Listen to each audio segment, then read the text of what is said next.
Hello and welcome to this painting tutorial. Today I'm going to be showing you how to paint this rose in acrylics. But before we jump straight into the tutorial, if you love painting flowers in an impressionistic, loose way, but you feel like you need that bit more guidance, please do check out my brand new online painting course, which is only $7 at the minute, which is the same price as a cup of coffee, and you get lifetime access, and I'm going to be guiding you through the exact processes to paint these 3 paintings. So if you would really like to learn how to paint these paintings, I will guide you through step by step, so you can just relax and enjoy painting along with me. So I will pop the link to that course in the description box, and I'll also pop it in the corner of this video, so you can just click on there if you'd like to join us. But for now, let's get stuck into today's painting tutorial, which is this rose in acrylic paint. Okay, so for supplies, I've got my canvas board here, I've got some palette paper, I'm using a couple of paintbrushes today. Both are like a flat edge shape, which is really nice when you're trying to create a petal shape. These are called Winsor & Newton Galleria One Stroke, and the smaller one is in the 12mm and then the larger one is in the 25mm. And then I've got a old rag, which I'm going to use for dabbing my paintbrush on. I've got a tub of water here. I've got it in this stainless steel thing, but feel free just to use a glass jar or just any container for water is absolutely fine. And then I've got my acrylics. So the colours I'm going to be using today are cadmium red and sap green hue. And then I've got a titanium white and a Mars black. So I'm just going to pop them out on my palette.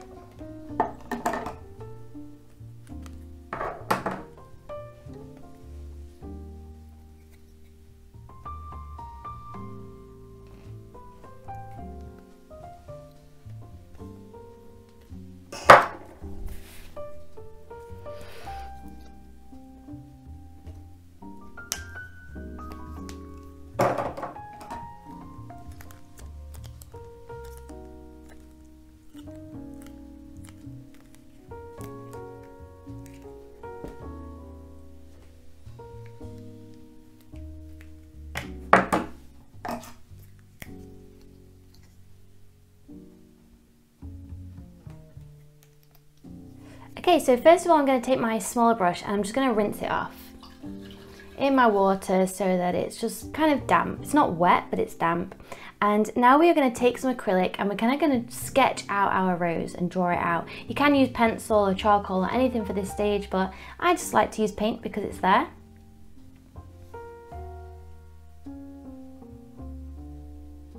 So I'm going to use green. So just take a bit of green on the end of your paintbrush, not much to sketch because we're going to be using this quite thin. We don't want loads of thick paint, that'll take a long time to dry. So feel free to add a bit of water just to make it more viscous.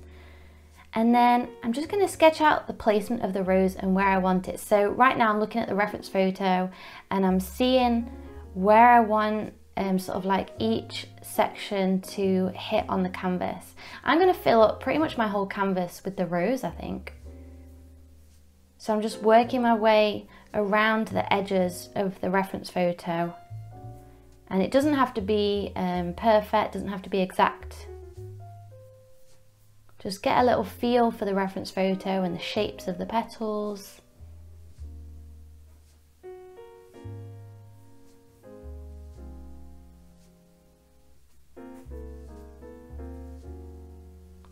In fact, I think I might go a little bit smaller than that. I'm just going to bring it in a little bit. And this is a really great stage just to play around with those sizes. So a lot of us might go straight into painting and not really think about the placement of things. And so when you feel like you've got the rose sort of like mapped out onto your canvas, then I'm just going to start coming in and start looking at some of those petals. Might get a little bit more green paint and thinking about where I want the center of the rose. And you can see that roses are made up of triangles, so with each sort of segment I'm just going to pop that shape into a triangle, and you can start to see all these triangles appear as you start building up your rose.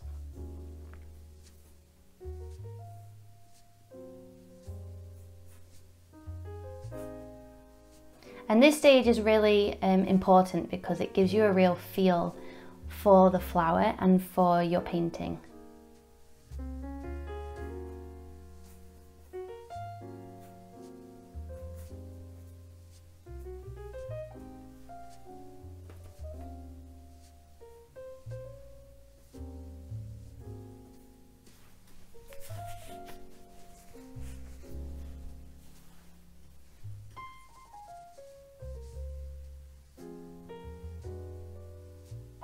Okay, now I'm going to rinse off my brush.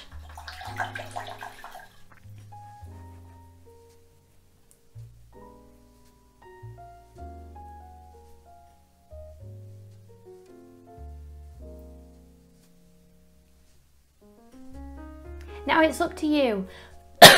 Sorry, if you could edit that out, please. Now it's up to you if you want to work light to dark or dark to light. Because I learnt oil painting first, I always work dark to light.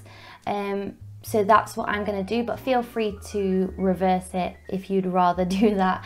I'm going to take a bit of the red and a little bit of the black, only a very small amount.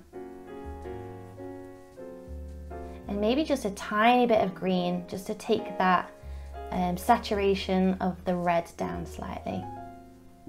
Okay, so then using that, I'm gonna look at my reference photo and keep looking at my painting and start to block in some of those darker areas. Now at this point, you kind of want to forget it's a rose and not really think about it being anything other than just shapes, marks, colours, and just keep on looking at your reference photo and your drawing. And if anything, you should be looking more at the reference photo than your drawing. And this is one of the things I see a lot of people do, is kind of focus a lot on the drawing and not the reference. And really, when we're using a reference to help us to create, you know, sort of like a lifelike painting, then really we should be looking at the reference quite a lot. And with this impressionistic flower style, it doesn't have to be exact.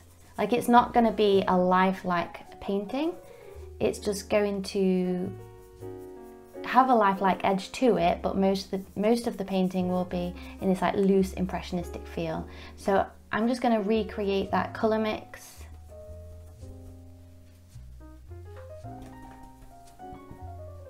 And I'm just working around, just sort of filling in all those darker areas, all those darker edges that you see.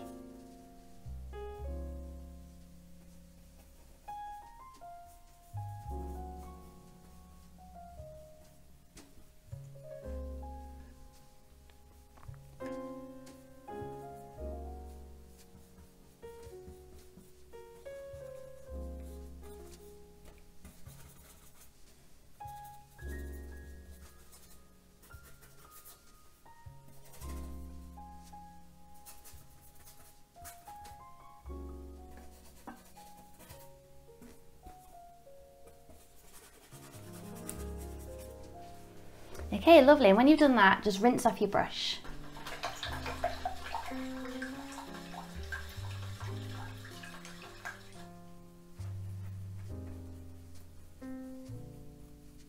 Okay, now we're going to start working a little bit lighter. So I'm going to take some of the red, and we can mix it in with this same mixture, that's okay. And I'm going to take just a little bit of white.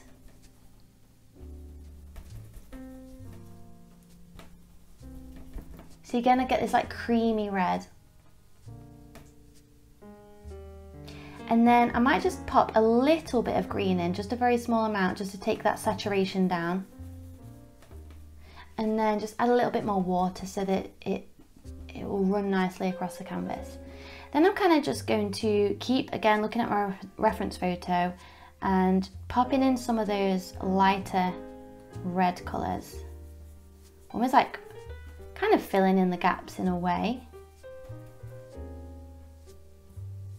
You don't want to fill in any of the really light areas because we can go in and do that a little bit later on.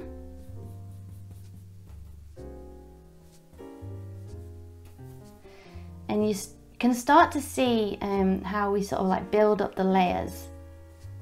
And it's these layers that really create a beautiful end result. And it's very normal in a painting, especially an impressionistic loose one, to keep finding the painting and then keep losing it again. And with each sort of like brush stroke, you're kind of carving your painting in. And sometimes that can panic us, because sometimes if we lose our painting, we worry that we're not going to find it again, but it's all part of the process. And even if you lose it, you can have that confidence that you're going to get it back again. Just trust the process. Okay, and then I'm going to rinse off my brush.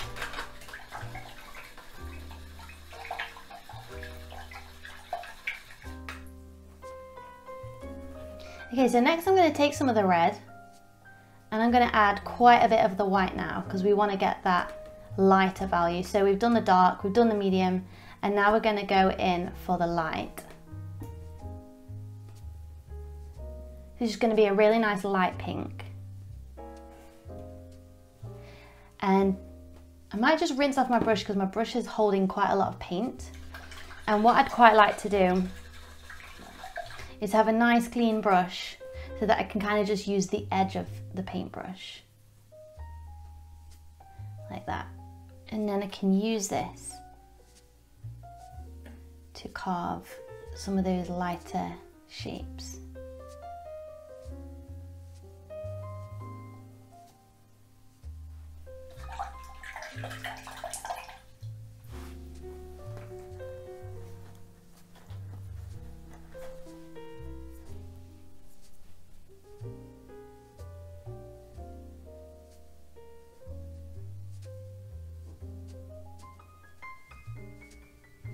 So I'm really using the shape of my brush to carve in those petals.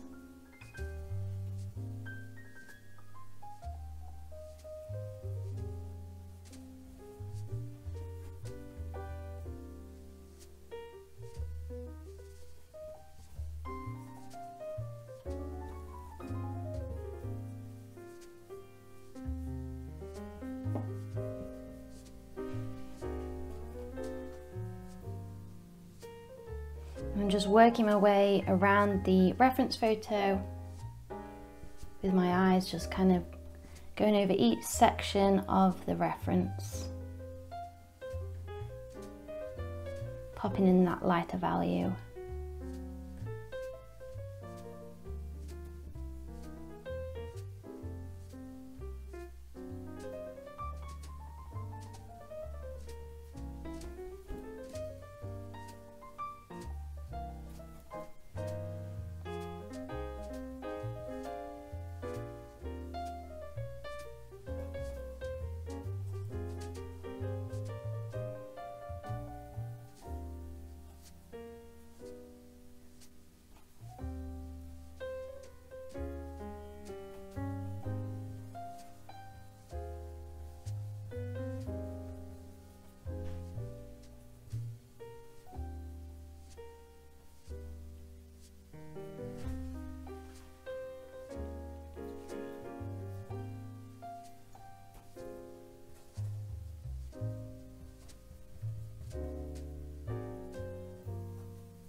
Okay, that's great. So that's kind of like our first layer done now. So give your brush a really good rinse out.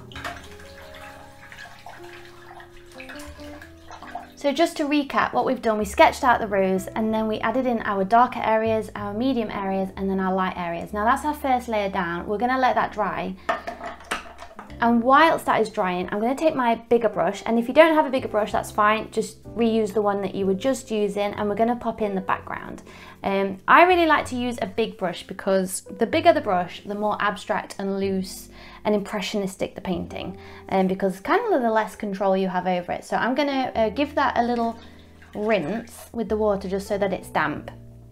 And I don't know, I kind of really want a dark background, very much like the reference photo, because I think as we add the layers onto the rose, it will really make it pop. So I'm going to take some green and some black. And just a little bit of water, just to help it travel across the canvas more easily. And then I'm just going to, just in a very loose, abstract way, just paint that in. Just see you're getting a bit of reflection there. I'll just turn everything slightly. I want you to see just reflection. And then as we're kind of popping in this background, I want you to look at the reference photo and kind of carve in those petal shapes. Again, this is what's called working with negative space. So we're not painting in the rose, we're like kind of painting out the rose because we're popping in the background, and we can use the shape to carve like kind of into the petal. And a lot of you ask in the comments why I paint the background in last and not first, and this is exactly the reason why. So that I can really focus on the drawing of whatever it is we are painting, and then I can use the negative space to like draw it in all over again. Like here, I realized that I actually want this to be a petal, this white section, and I hadn't drawn that in enough. So it gives me another opportunity to really review the shape of my subject and then edit. Same here, I feel like that petal comes out just too much, so I'm going to edit that down. And again, this is what causes a really nice abstract, impressionistic feeling to the painting.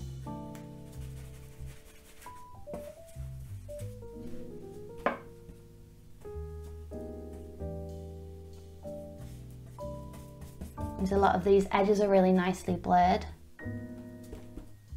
And then when we go in and pop the highlights on the rose, it will create a really nice contrast with this dark background.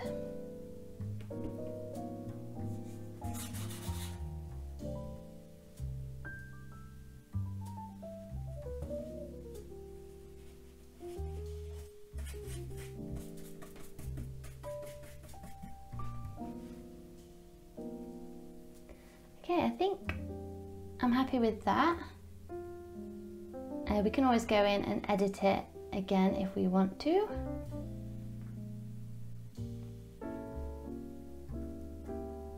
And then I might just take a little bit of the black, just kind of work that into some of the darker areas that I quite would like, to just make it really rich.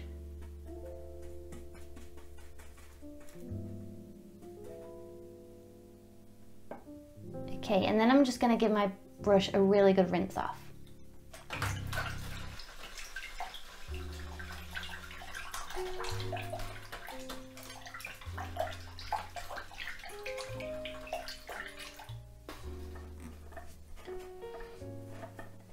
Okay, I'd really like to wait for all of this to dry now, and then we can go back over it and we can add some of the areas that maybe we've edited out or changed. Your painting might already look quite different to mine, and that is absolutely fine. Please follow your own creative path, your own creative freedom, and go with the decisions that you want to make with your painting. Feel free to change things as you like, and we can still enjoy painting together, that's fine. As you can see here, I want my petal to come out this way, so I'm going to add that petal in here and here when this is all dry. So let's wait for our painting to dry, and then I'll meet you back here. Okay, so it's pretty much dry. There's some areas that are still a bit tacky, but that's fine. Most of it is dry. So what I'm going to do now, I'm going to pop in these areas that I've missed out, just so that the whole painting is at a similar stage. So I'm going to take some of the white again and the red, and just pop in that petal. I'm not going to worry too much about it because we're going to add some more details in a little while.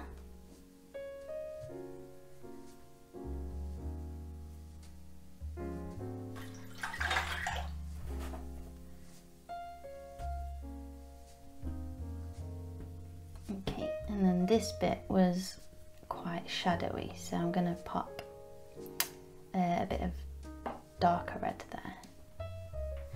Okay, so when you've got to the point where your whole canvas is covered and you're happy with the shape of your rose, now we can go in with the second layer, which is where it's really going to start to come to life. This is a really exciting bit. So don't worry if yours looks a bit funky, not quite how you'd like. This is a stage where we can all sort of bring it together. So we're gonna start again, just like we did on the first round. We're gonna take some of the red and we're gonna create a darker colour. We're gonna go in with our darks again. So take some black, I've already got a little bit in here, black and red, and I think I'm gonna leave it at that and keep the colour quite intense rather than adding any green into it. And then looking at my reference photo, I'm going to go in and add some of those details. Now this time it's going to be a little bit easier than it was in the beginning because we already have our drawing there.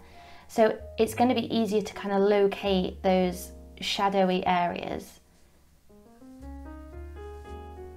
And it's just a case of checking your reference photo, then checking back at your drawing and then just adding them in. It's kind of a bit like Spot the Difference. You know when you're a kid and you really, well, I really loved doing the Spot the Difference. Maybe not every kid enjoys it. I absolutely loved trying to work out where the picture was different, and it's kind of very similar with painting. Looking at your reference photo and trying to work out the differences and then trying to make those differences smaller.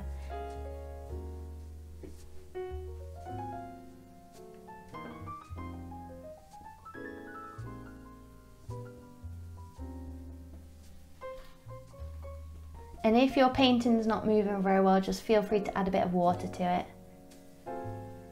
And I'm just, as you can see, working my way around the whole image. And if you're using a flat edge like me, you can kind of get paint just on the very tip and then just use the edge.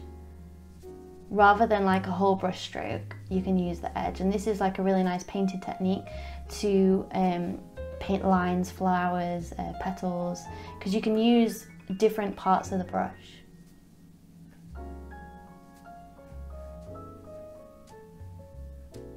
Also, if you are struggling to pick out some of these values in your reference photo, just look at your reference photo and squint, and it'll kind of blur out all the bits that don't matter, all them tiny details that we get hung up on, and you'll be able to just see the very basic shapes a lot easier.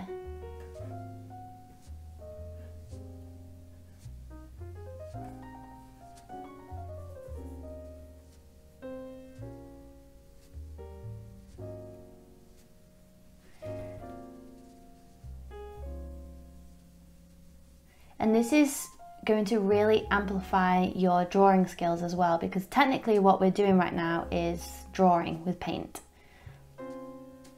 And this is why I like to use this method rather than really strict grids or anything like that, is that every time you come to paint like this, you'll just get better and better and faster at really understanding your references. And it really gives you so much then freedom, because you're not relying on a certain tactic or device. You can literally take your sketchbook out and about wherever you want and paint out in nature or do drawings, and you're not relying on, you know, have I got my ruler and do I need a grid and anything like that. I like to have freedom with my artwork, and that's why I like to teach this method of kind of feeling out your reference photo.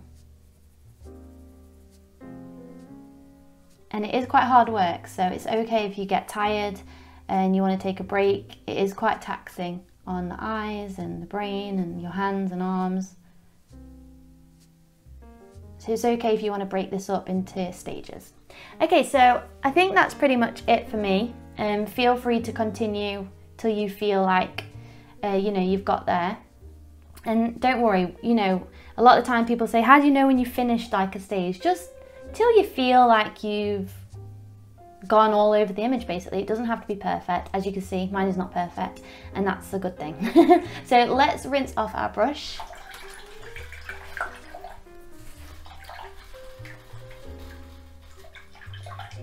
Now what we're going to do, we're going to go in with red straight from the tube, because when we add white to it or black to it, we're actually taking away some of the colour, the intensity. So to bring in that intensity again, I'm going to use red straight from the tube. So we might need a little bit more paint. I'm also going to use this quite heavily, so I'm not going to add too much water. I'm going to get quite a bit just on the tip of my brush. And so we can add in some of those really nice vivid red colours. And this is really good, what's going to make it like jump off of the page.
Okay, cool. So then rinse off your brush.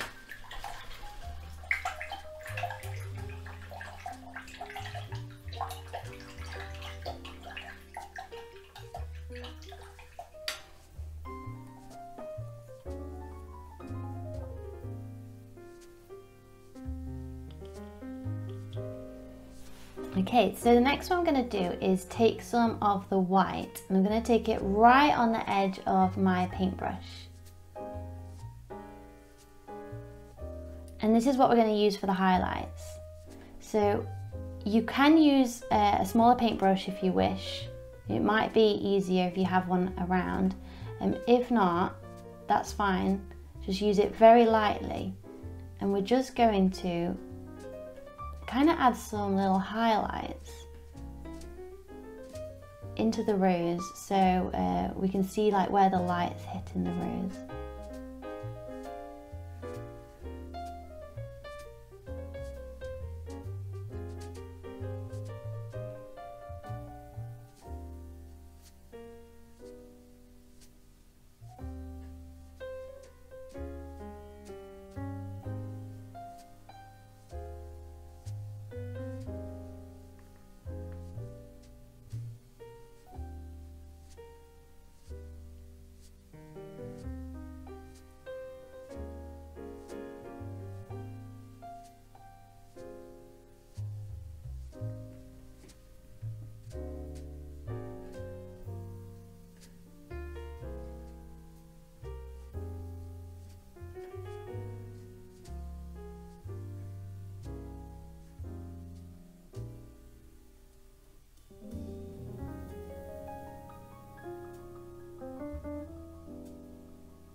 I'm kind of just using the shape of my brush. You can see that it's kind of blending into some of that red that we put down. I'm kind of using my brush to like blend in so you can have some really nice brush strokes.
And I feel like this bit is a bit too white, so I'm just gonna like use my brush to just like kind of blend that around a little bit.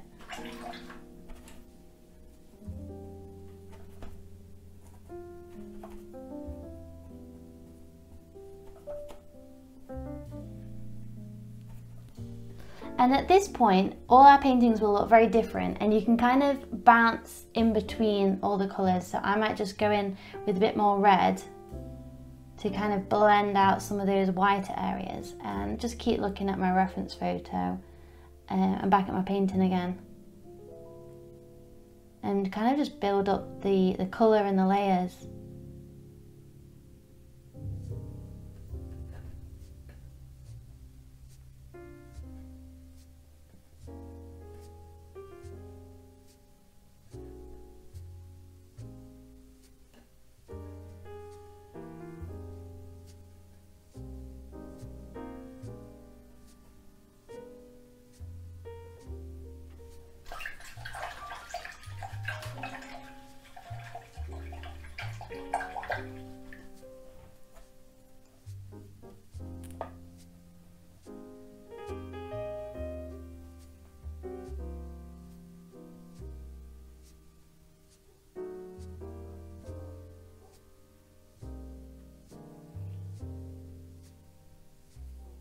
And then while that's drying, I might take some of the green, add just a little bit of white, not too much.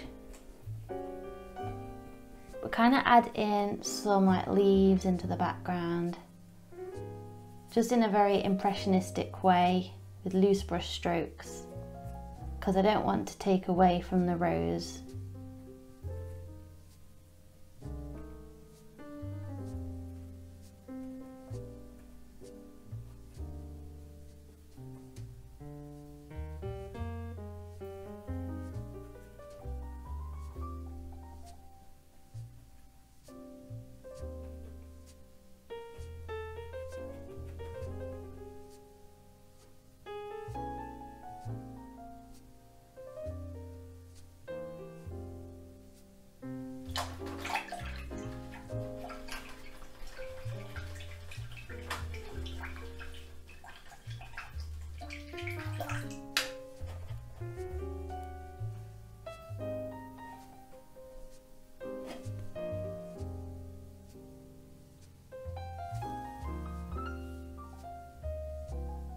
And then I think just for the last thing, I'm going to take some of the black straight from the tube and I'm going to add it just in like 2 or 3 areas. I think I'm just going to add a little bit down here. It's just going to bring in that depth just in the center of the rose and here. I'm going to leave it at that.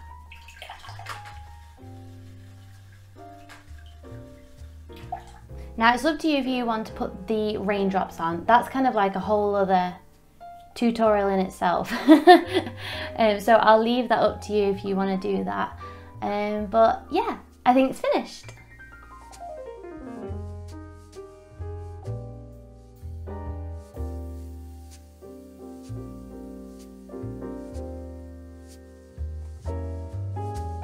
Thank you so much for painting along with me in today's tutorial. That was really fun to paint along with you, and I hope you enjoyed it. If you would like some more painting tutorials like this, then go ahead and check in the description box for the link for the flower painting course, and it'd be awesome for you to join us.